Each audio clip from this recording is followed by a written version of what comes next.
for his own people and for Africa, when they are sucking the blood of every nation, including your blood. Let me tell you about your blood.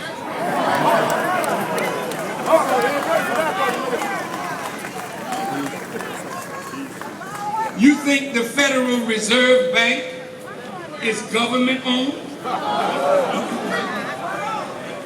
The Federal Reserve Bank is a group of international bankers who in 1913, near the Christmas holiday, set up the Federal Reserve Bank and legislation, where these international bankers now print U.S. money.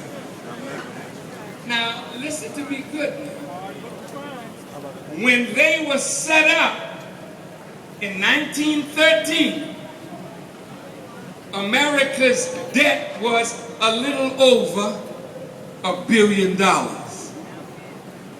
Not even 100 years later, America is in debt over $14 trillion. And when you add the promise of Social Security, Medicaid, and entitlements, it goes up to 63 or 4 trillion dollars. When the Congress began to audit the Federal Reserve, which they fought against, they found out that the Federal Reserve had loaned over $16 trillion to European and American banks without the government of the United States knowing anything about it. I don't know what they loaned it. If they loaned it in dollars, they're printing money that has nothing behind it, and everywhere that dollar goes with nothing behind it, not even the gross domestic product of the U.S. government, it depletes the value of the dollar that you got in your pocket. When I lived in Harlem and in New York, I bought a Cadillac from my brother Dick Goodrum. And it was one of these sport, Cadillacs. Nice thing. An Eldorado. And I paid $12,000 for it in the 70s. Try that today. You can hardly get a scooter for $10,000 or $12,000. Look at the value of the dollar and how it has deteriorated over the last 30 years, and look at the debt of America to the Federal Reserve.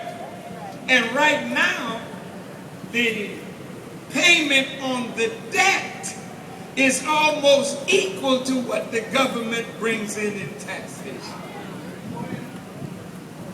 So they're sucking your blood, and guess what?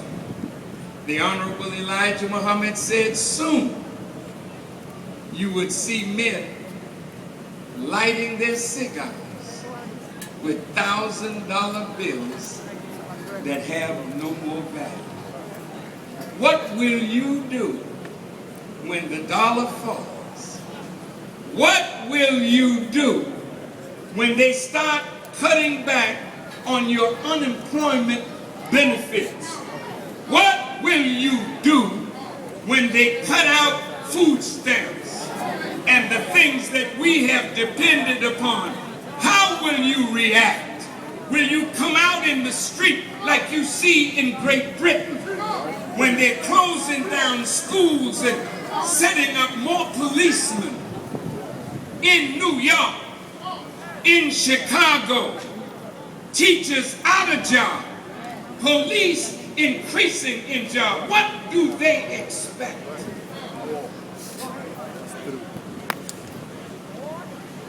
The police have weapons now like the soldiers have in Iraq and Afghanistan.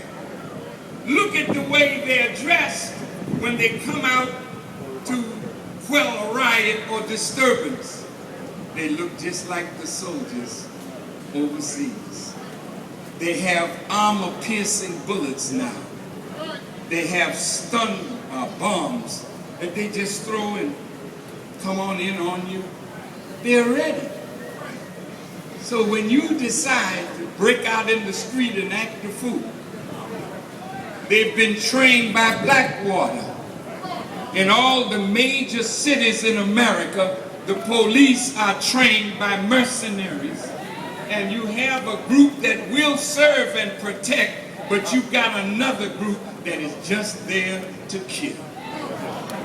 So Gaddafi, as I come to a conclusion, has championed the idea of building railroads and infrastructure in Africa. He set up a satellite, paid $400 million, and the other African nations put up $100 million. He put a satellite up that's an African satellite. Whenever we would call to Africa, we would have to go by Europe to get to Africa. That gave Europe $500 million a year of your money when you want to call Africa. That satellite, when it went up, we talked direct to Africa, cutting out Europe. Listen to me now. Europe lost $500 million last year when our satellite went up. Gaddafi is dangerous to Western hegemony. He's dangerous to imperialists. He's dangerous to monopolists.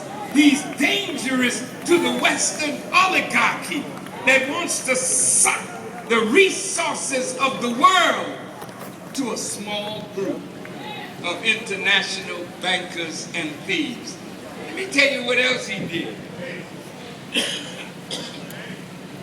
When the Honorable Elijah Muhammad was among us, he saw that Africa produced tremendous iron ore. The iron ore would be shipped out of Africa to Europe. Europe would take the iron ore, turn it into steel, send back products to Africa at exorbitant prices. Now Muammar Gaddafi says, Africa, you gotta stop sending your raw materials to Europe. Take your raw materials and make the product that you desire, then put your product on the world market and keep the profit for Africa. This is a dangerous man, and he's so dangerous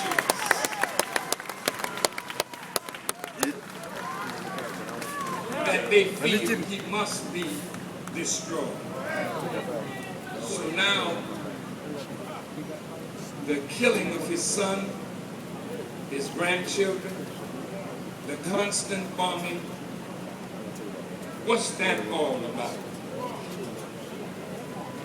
You notice how they keep talking about rape, that the Libyan soldiers were raping Libyan people. You should go to Libya. The peace that's in the streets of Libya, you don't find robbery, thievery, people beating you up. You have more peace in the streets of Libya than you have in the projects with what little you have. But this charge of rape, I got a few more minutes. I have to stop, and I will be respectful of the police and what they have asked. I have to stop at 4 o'clock.